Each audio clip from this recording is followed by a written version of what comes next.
Hello friends, रतन study point channel में आप सभी का स्वागत है। फ्रेंड्स, आज मैं आप सभी लोगों के लिए जीव विज्ञान यानी कि बायोलॉजी पर आधारित महत्वपूर्ण प्रश्न लेके आया हूँ। फ्रेंड्स, ये सभी प्रतियोगी परीक्षाओं के लिए महत्वपूर्ण है। For all competitive exam very very most important.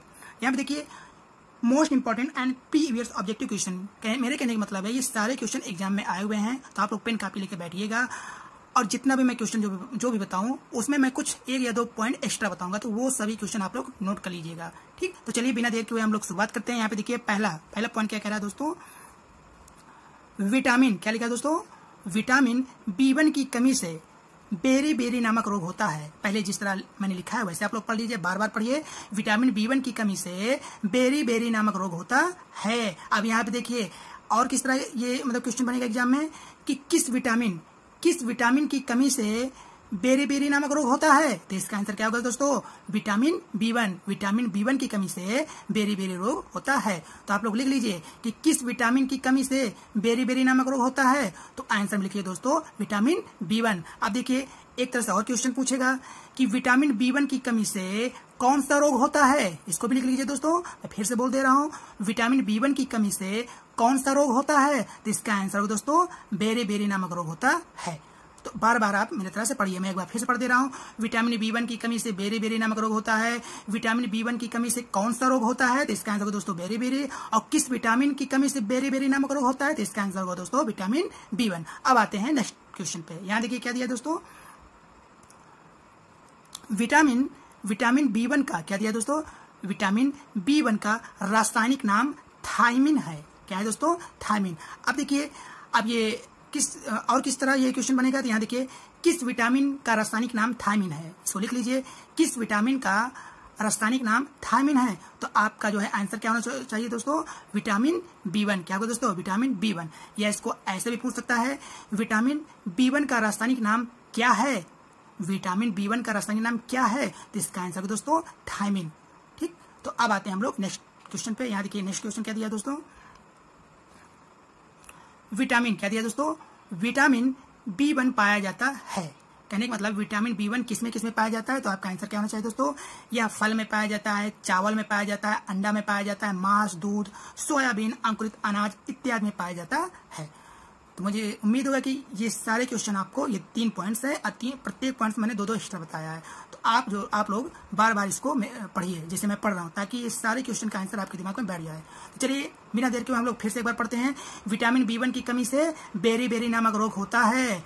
Vitamin B1 का रासायनिक नाम थायमिन है। विटामिन B1 पाया जाता है, ये फल में पाया जाता है, चावल में पाया जाता है, अंडा में पाया जाता है, मांस में पाया जाता है, दूध में पाया जाता है, सोयाबीन में पाया जाता है, अंकुरित अनाज इत्यादि में विटामिन B1 पाया जाता है। अब आते हैं हम लोग नेक्स्ट पॉइंट पे। यहाँ देखिए नेक्स्ट क्वेश्चन है, विटामिन A क्या लिखा है दोस्तों, विटामिन A का रासायनिक नाम क्या है दोस्तों, तो इसका नाम है रेटिनॉल। एवं अणु क्या होता है ये बताइए, अणु का सूत्र इसका होता है C2OH2QOH होता है। अब देखिए अगर आपसे ये पूछ लिया जाए एग्जाम में कि विटामिन A का रासायनिक नाम क्या है, तो आपका आंसर क्या होना चाहिए दोस्तों, रेटिनॉल। विटामिन A का रासायनिक नाम होता है रेटिनॉल। एवं विटामिन A का अणु सूत्र क्या होता है, तो आपका आंसर क्या होना चाहिए दोस्तों, C2OH2QOH। ये जो है विटामिन A का अणु सूत्र है। अब ऐसे ही पूछ सकता है, इसको भी नोट कर लीजिए कि किस विटामिन का रासायनिक नाम रेटिनॉल होता है, तो आपका आंसर क्या होना चाहिए दोस्तों, विटामिन A। तो देखिए इस एक पॉइंट से मैंने आपको 3 क्वेश्चन एक्स्ट्रा बताया है। ठीक, तो इसको आप लोग नोट कर लीजिएगा। मैं फिर से बता दे रहा हूं कि विटामिन A का रासायनिक नाम रेटिनॉल एवं अणु सूत्र C2OH2QOH है। अब ऐसे भी क्वेश्चन पूछेगा तो इसको भी नोट कर लीजिए, किस विटामिन, कहने का मतलब है किस विटामिन का रासायनिक नाम रेटिनॉल है, तो आपका आंसर क्या होना चाहिए दोस्तों, विटामिन A। या ऐसे पूछेगा कि विटामिन A का रासायनिक नाम क्या है, तो आपका आंसर क्या होना चाहिए दोस्तों, रेटिनॉल। ठीक, या ऐसे भी पूछेगा एक और क्वेश्चन कि विटामिन A का अणु सूत्र क्या होता है, तो आपका आंसर क्या होना चाहिए दोस्तों, C2OH2QOH होता है। अब आते हैं हम लोग नेक्स्ट क्वेश्चन पे। यहाँ देखिए विटामिन A पाया जाता है। विटामिन A किसमें पाया जाता है, तो ये आपको बताना है। यहाँ पे देखिए, यह गाजर में, विटामिन A गाजर में पाया जाता है। हरी पत्तीदार सब्जियों में विटामिन A पाया जाता है। पपीता पका में भी जो है कहने का मतलब है पपीता में भी विटामिन ए पाया जाता है, पका आम में भी विटामिन पाया जाता है, फल में भी, दूध में, अंडा इत्यादि में पाया जाता है। अब अगर आपसे ये पूछ लिया जाए एग्जाम में कि पका आम में, देखिए कितने क्वेश्चन बन जाएंगे, पका आम में कौन सा विटामिन पाया जाता है, तो कहने का मतलब विटामिन ए। पपीता में सर्वाधिक कौन सा विटामिन पाया जाता है, तो आपका आंसर क्या होना चाहिए दोस्तों, विटामिन ए। ठीक, अब देखिए गाजर में सर्वाधिक कौन सा विटामिन पाया जाता है, तो विटामिन ए। ठीक, अब आते हैं हम लोग नेक्स्ट क्वेश्चन पे। यहाँ देखिए क्या दिया है, विटामिन ए की कमी से, विटामिन ए की कमी से रतौंधी, कहने का मतलब है नाइट ब्लाइंडनेस, क्या होता है दोस्तों, नाइट ब्लाइंडनेस रोग होता है। कहने का मतलब है एक तरह से कहा जाए तो very very most important for all competitive exam. ठीक, ये कई बार रिपीटेड क्वेश्चन है, कई बार एग्जाम में आया हुआ है। तो इसको देखिए कितने प्रकार से पूछेगा, किस विटामिन की कमी से रतौंधी रोग होता है या नाइट ब्लाइंडनेस रोग होता है, तो आपका आंसर क्या होगा दोस्तों, विटामिन ए। या ऐसे भी पूछ सकता है कि विटामिन ए की कमी से कौन सा रोग होता है, तो आपका आंसर क्या होना चाहिए दोस्तों, रतौंधी रोग होता है। अब आते हैं हम लोग नेक्स्ट क्वेश्चन पे। यहाँ देखिए क्या लिखा है दोस्तों, विटामिन ए की कमी के, विटामिन ए की कमी के कारण बीमार व्यक्ति को रात में नहीं दिखता है। कहने का मतलब है कि अगर ये पूछ लिया जाए एग्जाम में कि किस विटामिन की कमी से, किस विटामिन की कमी के कारण बीमार व्यक्ति को रात में नहीं दिखता, क्वेश्चन पूछ लेता है और पूछा भी है, तो आपका आंसर क्या होना चाहिए दोस्तों, विटामिन ए। विटामिन ए की कमी से आंखों में बीमारी, मतलब बीमारी आ जाती है, मतलब कम दिखने लगता है और इस कारण जो है हम लोग रात में नहीं देख पाते हैं। ठीक, तो जब इस तरह के क्वेश्चन आए तो आप कि किस विटामिन की कमी के कारण व्यक्ति को रात में नहीं दिखता है, दिखने की बात आए तो आपको विटामिन ए याद करना है। ठीक, अब आते हैं हम लोग नेक्स्ट क्वेश्चन पे। यहाँ पे देखिए नेक्स्ट हमारा क्या क्वेश्चन कह रहा है, विटामिन सी, क्या लिखा है दोस्तों, विटामिन सी का रासायनिक नाम क्या है, तो इसका आंसर आप लोग क्या बताएंगे दोस्तों, विटामिन सी का रासायनिक नाम एस्कॉर्बिक एसिड है। अब देखिए क्वेश्चन किस किस प्रकार पूछेगा, अब इसको आप लोग लिख लिए, कहने का मतलब आप लोग इसको लिखिए, मैं बोल रहा हूँ कि किस विटामिन का रासायनिक नाम एस्कॉर्बिक एसिड है, आंसर लिखिए दोस्तों, विटामिन सी। ऐसे क्वेश्चन पूछता है कई बार, कई कॉम्पिटिटिव एग्जाम मैंने देखा है कि किस विटामिन का रासायनिक नाम एस्कॉर्बिक एसिड है, तो आपका जवाब क्या होना चाहिए दोस्तों, विटामिन सी। अब देखिए यहाँ पे नेक्स्ट कैसे पूछेगा कि विटामिन सी का रासायनिक नाम क्या है, विटामिन सी का रासायनिक नाम क्या है, तो आपका आंसर क्या होना चाहिए दोस्तों, एस्कॉर्बिक एसिड। क्या होगा दोस्तों, एस्कॉर्बिक एसिड होता है। एक बार मैं फिर से बता दे रहा हूँ, विटामिन सी का रासायनिक नाम एस्कॉर्बिक एसिड है, जो मैं यहाँ पे लिखा हूँ बहुत ही आसान भाषा में लिखा हूँ ताकि आपको हर पॉइंट्स मिल जाए। अब देखिए मैं कितने का, किस विटामिन का रासायनिक नाम एस्कॉर्बिक एसिड है, तो विटामिन सी, और विटामिन सी का रासायनिक नाम क्या होता है, तो इसका आंसर दोस्तों एस्कॉर्बिक एसिड। आइए नेक्स्ट क्वेश्चन पे चलते हैं दोस्तों। यहाँ देखिए विटामिन सी का अणुसूत्र, very very most important for all competitive exam, ये सभी प्रतियोगी परीक्षाओं में पूछा गया है। विटामिन सी का अणुसूत्र होता है दोस्तों C6H8O6 होता है। अब देखिए कैसे पूछेगा, किस विटामिन का अणुसूत्र C6H8O6 होता है, तो आपका आंसर क्या होना चाहिए दोस्तों, विटामिन सी। या ऐसे पूछेगा विटामिन सी का अणुसूत्र क्या होता है, इसको भी लिख लीजिए, विटामिन सी का अणुसूत्र क्या होता है, तो आंसर क्या होगा दोस्तों, C6H8O6 है। जैसे मैंने अच्छे प्रकार से ये फेयर बनाया है, मतलब सभी क्वेश्चन को मैंने लिखा है, वैसे आप लोग भी नोट कर लीजिए। ठीक, क्योंकि अभी मैं जो बता रहा हूँ वैसे तो आप लोग पढ़ ही रहे होंगे, लेकिन इसको जब बार बार पढ़ेंगे तो सारे क्वेश्चन आपको रट जाएंगे। ठीक, अब आते हैं हम लोग नेक्स्ट क्वेश्चन पे। यहाँ देखिए विटामिन सी, क्या लिखा है दोस्तों, विटामिन सी की कमी से स्कर्वी नामक रोग होता है। बहुत ही बढ़िया क्वेश्चन है, सभी एग्जाम में पूछा गया है, चाहे जो भी परीक्षा हो, चाहे जितनी बड़ी परीक्षा हो, सभी में पूछा जाता है। इसमें बार बार बोलता हूँ for all competitive exam this question. ठीक, यहाँ देखिए विटामिन सी के कमी से स्कर्वी नामक रोग होता है। अब देखिए, अब मैं जो पॉइंट बोलने जा रहा हूँ उसको लिखिए।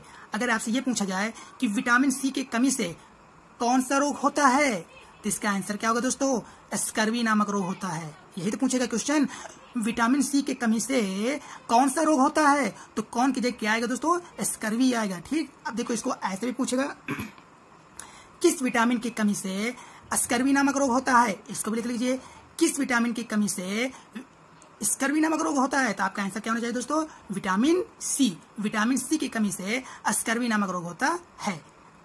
एक बार फिर से पढ़ दे रहे हैं। विटामिन सी के कमी से स्कर्वी नामक रोग होता है। मैंने बहुत ही आसान भाषा में लिखा है। अब इसमें 2 पॉइंट और बन जाएगा कि किस विटामिन की कमी से स्कर्वी नामक रोग होता है, तो विटामिन सी। और विटामिन सी की कमी से कौन सा रोग होता है, तो आपका आंसर क्या होना चाहिए दोस्तों, स्कर्वी। अब आते हैं हम लोग नेक्स्ट क्वेश्चन पे।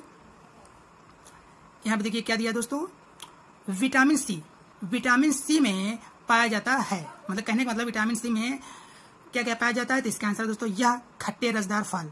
कहने का मतलब है जब भी विटामिन सी की बात आए कि विटामिन सी में क्या क्या पाया जाता है, तो विटामिन सी में खट्टे पदार्थ ही आते हैं, जैसे नींबू, संतरा, मौसमी होता है कि नहीं, आंवला, टमाटर इत्यादि में पाया जाता है। अगर आपसे देखिए इसमें कितने क्वेश्चन पूछेंगे, मैं कहने कई प्रकार से क्वेश्चन पूछेंगे। आंवला में कौन सा विटामिन पाया जाता है, नोट करिए, आंवला में कौन सा विटामिन पाया जाता है, तो आपका आंसर क्या होना चाहिए दोस्तों, विटामिन सी। नींबू और संतरा में कौन सा विटामिन पाया जाता है, तो आपका आंसर क्या होना चाहिए दोस्तों, विटामिन सी पाया जाता है। टमाटर में कौन सा विटामिन पाया जाता है, तो विटामिन सी पाया जाता है। तो क्लियर है, क्वेश्चन आप लोग नोट कर रहे हैं ना। अब आते हैं हम लोग नेक्स्ट क्वेश्चन पे। यहाँ देखिए विटामिन क्या लिखा है दोस्तों, विटामिन सी। यहाँ देखिए जो क्वेश्चन है इसको आप लोग नोट, वीडियो को रोक करके इन सभी क्वेश्चन को अच्छे प्रकार से नोट कर लीजिएगा, ठीक। यहाँ देखिए विटामिन सी को गर्म करने पर यह विटामिन नष्ट हो जाता है। बहुत ही बढ़िया क्वेश्चन है। कहने का मतलब है कि अगर एग्जाम में ये पूछ लिया जाए कौन से विटामिन को गर्म करने पर, लिखिए ये बहुत ही बढ़िया क्वेश्चन है। अच्छे कोचिंगों में आप बहुत ही मोटी रकम देंगे तो यही से पढ़ाया जाता है, मतलब ऐसे ही सब बताया जाता है, ठीक। कहने का मतलब है कि कौन से विटामिन को गर्म करने पर नष्ट हो जाता है, तो आपका आंसर क्या होना चाहिए दोस्तों, विटामिन सी। क्या आना चाहिए दोस्तों, विटामिन सी। विटामिन सी को गर्म करने पर यह क्या होता है दोस्तों, नष्ट हो जाता है। इसलिए जिसमें भी विटामिन सी होता है अगर उसको गर्म किया जाता है तो वो क्या होता है दोस्तों, नष्ट हो जाता है। आप देखिए इसको एक और प्रकार से, विटामिन सी को गर्म करने पर विटामिन क्या हो जाता है, तो आपका आंसर क्या होना चाहिए दोस्तों, नष्ट हो जाता है। क्या होगा दोस्तों, नष्ट हो जाता है। अब आते हैं हम लोग नेक्स्ट क्वेश्चन पे। देखिए नेक्स्ट क्वेश्चन क्या कह रहा है, विटामिन B12 में कोबाल्ट धातु पाया जाता है, ठीक। ये मैंने बहुत ही आसान भाषा में मैंने लिखा है। अब देखिए किस किस प्रकार ये क्वेश्चन पूछा जाएगा, अब इसको आप लोग नोट कर लीजिए। मैं बार बार कह रहा हूं तो ऐसे नहीं बोल रहा हूं। यहाँ देखिए ऐसे पूछेगा, कौन से विटामिन में कोबाल्ट पाया जाता है, कोबाल्ट धातु पाया जाता है, तो आपका आंसर क्या होना चाहिए दोस्तों, विटामिन B12 में कोबाल्ट धातु पाया जाता है। और किस प्रकार पूछेगा, विटामिन B12 में कौन सा धातु पाया जाता है, इसको भी लिखिए, विटामिन B12 में कौन सा धातु पाया जाता है, तो आपका आंसर क्या होना चाहिए दोस्तों, कोबाल्ट धातु पाया जाता है। अब कोबाल्ट धातु का प्रतीक क्या होता है दोस्तों, CO। तो जितने प्रकार से क्वेश्चन बनते हैं वो मैंने आपके सामने प्रस्तुत किया है। अगर नेक्स्ट क्वेश्चन पर चलते हैं दोस्तों, यहाँ पे देखिए क्या लिखा हुआ है दोस्तों, विटामिन B12 का रासायनिक नाम, विटामिन B12 का रासायनिक नाम क्या लिखा है दोस्तों, साइनोकोबालामिन है, ठीक। तो इसको किस प्रकार पूछेगा कि किस विटामिन का रासायनिक नाम साइनोकोबालामिन है, तो आपका आंसर क्या होना चाहिए दोस्तों, विटामिन B12 का रासायनिक नाम साइनोकोबालामिन है। और किस प्रकार पूछेगा, इसको भी नोट करिए कि विटामिन B12 का रासायनिक नाम क्या है, तो आपका आंसर क्या होना चाहिए दोस्तों, साइनोकोबालामिन विटामिन B12 का रासायनिक नाम है। अब आते हैं हम लोग नेक्स्ट क्वेश्चन पे। यहाँ देखिए क्या कह रहा है दोस्तों, नेक्स्ट क्वेश्चन, विटामिन B12 कहने का मतलब है, यहाँ डैश करके देखिए विटामिन B12 क्या होता है इसके बारे में आइए जानकारी लेते हैं। यह आरबीसी के निर्माण एवं प्रोटीन संश्लेषण में सहायक होता है।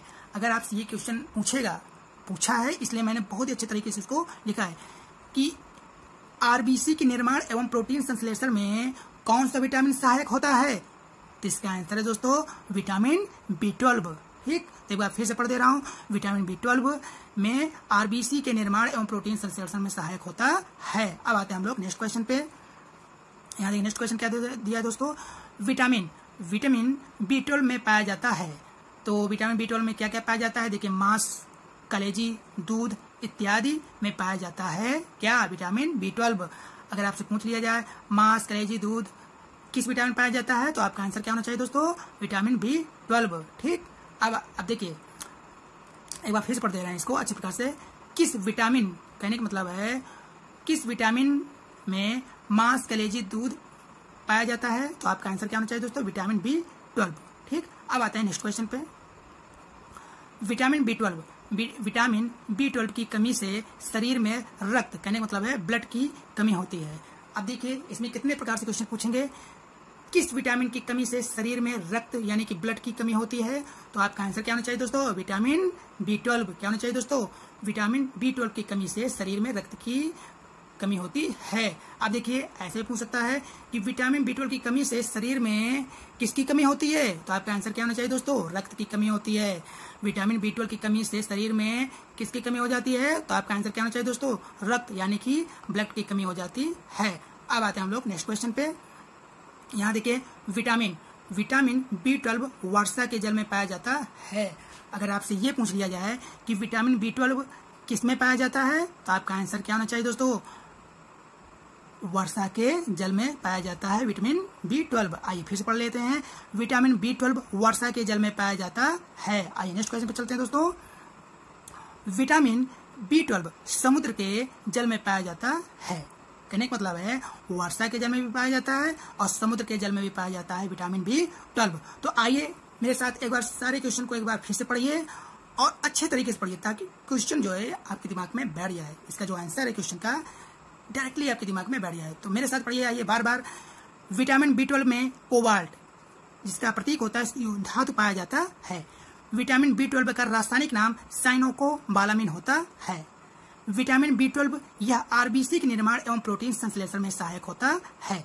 विटामिन B12 में पाया जाता है यह मांस, कलेजी, दूध इत्यादि में विटामिन B12 पाया जाता है। विटामिन B12 की कमी से शरीर में रक्त यानी कि ब्लड की कमी हो जाती है। विटामिन B12 वर्षा के जल में पाया जाता है। विटामिन B12 समुद्र के जल में पाया जाता है। सो गाइस, अगर आप लोगों को वीडियो अच्छा लग रहा हो तो प्लीज सब्सक्राइब करना मत भूलिएगा। साथ में बेल आइकन का बटन दबा दीजिएगा ताकि मैं ऐसे ही वीडियो अगर यूट्यूब में अपलोड करता रहूंगा तो आप तक नोटिफिकेशन मिलता रहेगा। ठीक, वीडियो को लाइक भी करिएगा और अपने मित्रों में शेयर करिएगा। यार इतना तो सपोर्ट कर ही सकते हैं क्योंकि आपका भाई अगर मेहनत कर रहा है तो आप लोगों के प्रति कुछ सोच रहा होगा तभी तो बना रहा है। ठीक, तो सब्सक्राइब करना मत भूलिएगा और फ्रेंड और मित्रों में शेयर जरूर करिएगा। ठीक, चलिए नेक्स्ट क्वेश्चन पे आते हैं दोस्तों। यहाँ देखिए दोस्तों नेक्स्ट क्वेश्चन क्या कह रहा है। मेढक के दांत में होमोडोंट होते हैं। मेढक के दांत में क्या होता है दोस्तों? होमोडोंट होता है। अब देखिए इसको कैसे पूछेगा क्वेश्चन, किस प्रकार बनेगा कि मेढक के दांत में क्या होता है? तो आपका आंसर क्या होना चाहिए दोस्तों? होमोडोंट। या इस प्रकार पूछ लेगा कि मेढक की दांत में क्या पाया जाता है? तो आपका आंसर क्या होना चाहिए दोस्तों? होमोडोंट। अब आते हैं नेक्स्ट क्वेश्चन पे। छिपकली के दांत में भी क्या पाया जाता है दोस्तों? वही पाया जाता है जो मेढक में पाया जाता है। तो इसका आंसर है दोस्तों होमोडोंट। छिपकली के दांत में होमोडोंट होते हैं। तो आप लोग इसको याद कर लीजिएगा, बहुत ही आसान है। एक बार फिर से पढ़ ले रहे हैं। मेढक और छिपकली के दांत में ऐसे पढ़िए जिस तरह मैं पढ़ रहा हूँ। ये मैं तरीका वीडियो अगर आप लोग देख रहे हैं तो आप तरीका भी सीख रहे होंगे कि देखिए मैं कैसे बता रहा हूँ। मेढक और छिपकली के दांत में होमोडोंट होते हैं। क्या होते हैं दोस्तों? होमोडोंट होते हैं। अब आते हैं नेक्स्ट क्वेश्चन पे। यहाँ देखिए क्या लिखा है दोस्तों। मनुष्य के दांत में क्या लिखा है दोस्तों? मनुष्य के दांत में क्या होता है दोस्तों? देखो थीकोडोंट। क्या लिखा है दोस्तों? थीकोडोंट होते हैं। अब अगर आपसे पूछ लिया जाए कि मनुष्य के दांत में क्या होता है तो आपका आंसर होना चाहिए दोस्तों थीकोडोंट। या ऐसे पूछ लेगा कि किसके दांत में थीकोडोंट होते हैं तो आपका आंसर क्या होना चाहिए दोस्तों? मनुष्य के दांत में। इसमें भी ऐसे पूछेगा कि किसके दांत में मतलब किसके दांत में होमोडोंट पाया जाता है तो आपका आंसर क्या होना चाहिए दोस्तों? मेढक और छिपकली। ठीक, तो मुझे उम्मीद होगा कि आप लोगों को क्वेश्चन समझ में आ रहा होगा और आप लोग नोट कर रहे होंगे। ठीक, सारे क्वेश्चन एग्जाम में आए हुए हैं, मैं बार बार बोल रहा हूँ, तो आप लोग वीडियो को रोक करके या इसका स्क्रीनशॉट ले लीजिएगा। ठीक, इन सभी टॉपिक्स को आप अच्छे प्रकार से नोट करिएगा। अब आते हैं नेक्स्ट क्वेश्चन पे। यहाँ देखिए क्या लिखा है। ऐसे दांत, क्या लिखा है दोस्तों? ऐसे दांत जो मसूड़ा में धसे होते हैं इसे हम लोग क्या बोलते हैं दोस्तों? बताइए। थीकोडोंट ही तो कहते हैं। ये जो लिखा हुआ है ऐसे दांत जो मसूड़े में धसे होते हैं उसे हम लोग क्या बोलते हैं? थीकोडोंट कहते हैं। एग्जाम्पल जैसे मनुष्य के दांत में ही थीकोडोंट पाया जाता है। इसको आप लोग दिमाग में बैठा लीजिए। आइए नेक्स्ट क्वेश्चन पे चलते हैं। वैसे दांत, देखिए दांत पर आधारित ये जीके है। वैसे दांत जो भिन्न भिन्न प्रकार के होते हैं उसे हम लोग क्या कहते हैं? इसका आंसर है दोस्तों हिट्रोडोंट कहते हैं। क्या होता है दोस्तों? हिट्रोडोंट कहते हैं।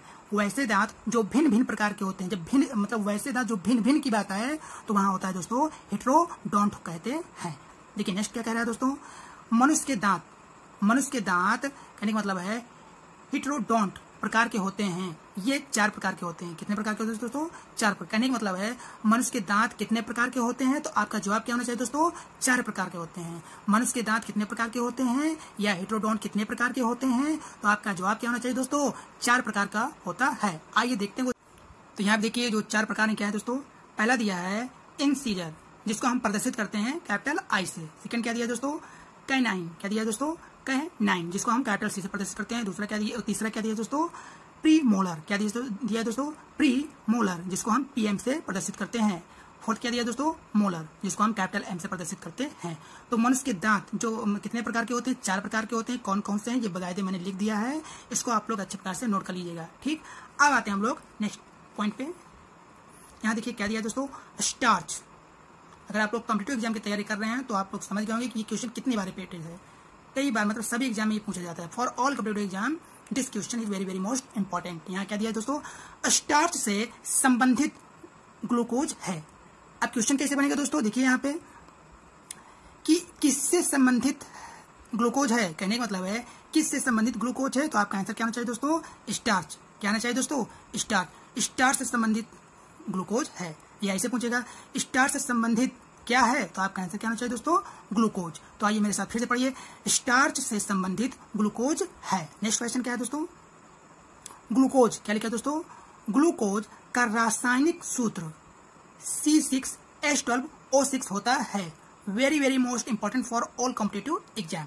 ठीक, सभी प्रतियोगी परीक्षाओं के लिए महत्वपूर्ण है। अब देखिए ग्लूकोज की जब बात है, ग्लूकोज का रासायनिक सूत्र क्या होता है, इसको लिख लीजिए क्वेश्चन। ग्लूकोज का रासायनिक सूत्र क्या होता है, तो आपका आंसर क्या होना चाहिए दोस्तों? जिस ऑप्शन में, क्योंकि आप प्रतियोगी परीक्षाओं में ऑप्शन रहता है, तो C6H12O6 होता है। ठीक, कहने का मतलब है आप देखिए कि 6 और बीच में 12।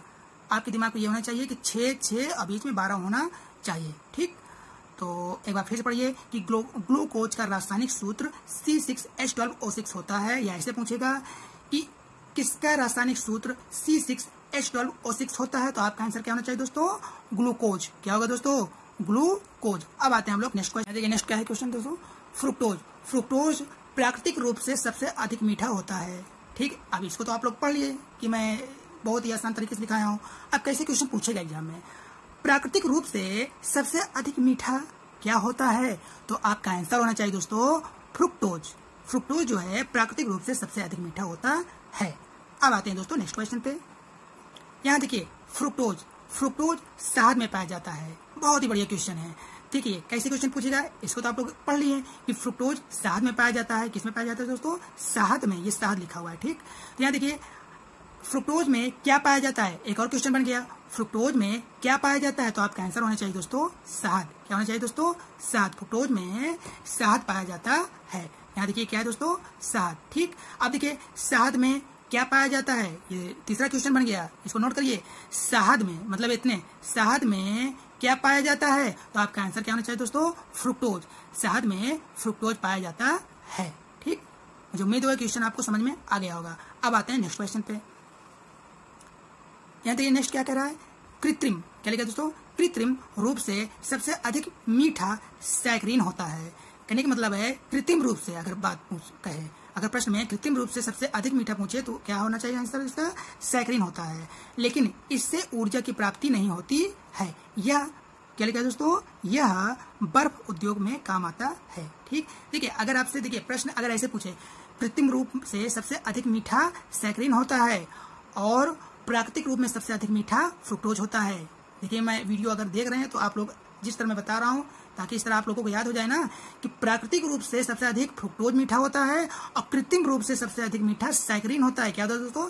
सैकरीन होता है। लेकिन इसमें ऊर्जा की प्राप्ति नहीं होती है। और यह किसमें काम आता है? बर्फ उद्योग में काम आता है। ठीक, अब आते हैं नेक्स्ट क्वेश्चन पे। यहाँ देखिए ग्लैक्टोज। क्या लिखा है दोस्तों? ग्लैक्टोज। यह कार्बोहाइड्रेट का सबसे सरल अवस्था है।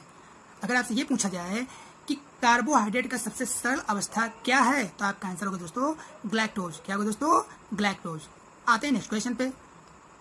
कार्बोहाइड्रेट। क्या लिखा दोस्तों? कार्बोहाइड्रेट का सामान्य सूत्र CH2O2 होता है। ठीक, इसको पढ़िए फिर से। कार्बोहाइड्रेट का सामान्य सूत्र कोष्टक में CH2O कोष्टक बंद और 2 होता है। तो अगर आपसे ये पूछा जाए कि किसका सामान्य सूत्र CHO2 होता है, तो आपका आंसर क्या होना चाहिए दोस्तों? कार्बोहाइड्रेट में पाया जाता है। या ऐसे पूछेगा कि कार्बोहाइड्रेट का सामान्य सूत्र क्या होता है, तो ये जो आपको दिख रहा है कोष्टक में CH2O और कोष्टक बंद फिर 2 होता है। ठीक, अब आते हैं नेक्स्ट क्वेश्चन पे।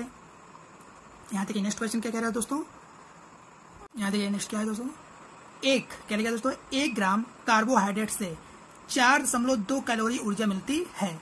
बहुत ही बढ़िया क्वेश्चन है। देखिए अब देखो इसको किस किस प्रकार ये क्वेश्चन एग्जाम में पूछेगा कि 1 ग्राम कार्बोहाइड्रेट से कितने कैलोरी ऊर्जा मिलती है, तो आपका आंसर क्या होना चाहिए दोस्तों? 4.2 4.2।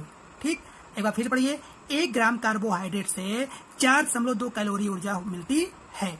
अब अगर आपसे ये पूछा जाए कि कितने ग्राम से, अगर ये भी तो पूछ लेगा कि कितने ग्राम से कार्बोहाइड्रेट, कहने का मतलब है कितने ग्राम कार्बोहाइड्रेट से 4.2 कैलोरी ऊर्जा मिलती है, तो आपका आंसर क्या होना चाहिए दोस्तों? 1। क्या होना चाहिए दोस्तों? 1। कहीं क्वेश्चन बनाने में जो है गड़बड़ी हो जाती है, तो मैं फिर से बता दे रहा हूँ कि कितने ग्राम कार्बोहाइड्रेट से 4.2 कैलोरी ऊर्जा मिलती है, तो आपका आंसर क्या होना चाहिए? 1। और 1 ग्राम कार्बोहाइड्रेट से कितने कैलोरी ऊर्जा मिलती है, तो आपका आंसर क्या होना चाहिए? 4.2 कैलोरी 4.2 के होता है। अब आते हैं हम लोग नेक्स्ट क्वेश्चन पे। यहाँ देखिए क्या लिखा है दोस्तों, दांत। क्या लिखा है दोस्तों? दांत का शिखर, जिसको हम लोग बोलते हैं डेंटिन, का बना होता है। अब देखिए दांत का शिखर किससे बना होता है, यही तो एग्जाम में आता है, मैंने कई बार देखा है। दांत का जो शिखर होता है वो किससे बना होता है, तो आपका आंसर क्या होना चाहिए दोस्तों? डेंटिन से बना होता है। डेंटिन का बना होता है दांत का शिखर। दांत का जो शिखर होता है वो डेंटिन का बना होता है। तो एक बार फिर से पढ़िए कि 1 ग्राम कार्बोहाइड्रेट से 4.2 कैलोरी ऊर्जा मिलती है और दांत का जो शिखर होता है वो डेंटिन का बना होता है। अब आते हैं हम लोग नेक्स्ट क्वेश्चन पे। यहाँ देखिए नेक्स्ट क्वेश्चन क्या दिया दोस्तों, दांत। क्या दिया दोस्तों? दांत का बाहरी पटल। दांत का बाहरी पटल को क्या कहते हैं? एनेमल कहते हैं। यहाँ देखिए एनेमल, एनेमल या इसको हम पढ़ सकते हैं एनेमल कहते हैं। अब देखिए दांत का बाहरी परत को, दांत का बाहरी परत किसे कहते हैं? दांत का जो बाहरी परत होता है उसे हम लोग क्या कहते हैं, तो उसका आंसर दोस्तों एनेमल। ठीक, या एनेमल बोलते हैं। तो एक बार फिर पढ़िए कि दांत की जो बाहरी परत है उसको हम लोग क्या कहते हैं, तो उसका आंसर होता है दोस्तों एनेमल हिंदी में, एनेमल इंग्लिश में होता है। ठीक, अब आते हैं हम लोग नेक्स्ट क्वेश्चन पे। एनेमल क्या है दोस्तों? एनेमल हमारे शरीर का सबसे कड़ा एवं मजबूत भाग होता है। अगर एग्जाम में ये पूछ लिया जाए कि हमारे शरीर का सबसे कड़ा एवं मजबूत भाग क्या है दोस्तों, तो इसका आंसर दोस्तों एनेमल। एनेमल जो है हमारे शरीर का सबसे कड़ा एवं मजबूत भाग होता है। इन सभी क्वेश्चन को आप बार बार पढ़िए। मैं यकीन दिलाता हूं कि आप लोग इस क्वेश्चन को 10 या 12 बार पढ़ेंगे तो ये सारे क्वेश्चन आपके दिमाग में अच्छे प्रकार से बैठ जाएंगे। उसी प्रकार से मैंने क्वेश्चन बाकायदे जो है लिखा है कि आप लोगों को कहीं असुविधा न पड़े। ठीक, तो आप लोग वीडियो को रोक करके इन सभी टॉपिक्स को अच्छे प्रकार नोट कर लीजिएगा। ठीक, अब आते हैं नेक्स्ट क्वेश्चन पे। यहाँ देखिए क्या दिया है, दांत। दांत के अंदर वाले भाग को, दांत के अंदर वाले भाग को डेंटिन कहते हैं। कितना बढ़िया क्वेश्चन है। अगर आपसे ये देखिए एग्जाम में क्वेश्चन कैसे बनेगा कि दांत के अंदर वाले भाग को क्या कहते हैं, तो आपका आंसर क्या होना चाहिए दोस्तों? डेंटिन। क्या होगा दोस्तों, आगे क्वेश्चन को नोट करिए। दांत के अंदर वाले भाग को क्या कहते हैं, तो आंसर में लिखिए डेंटिन कहते हैं। क्या कहते हैं दोस्तों?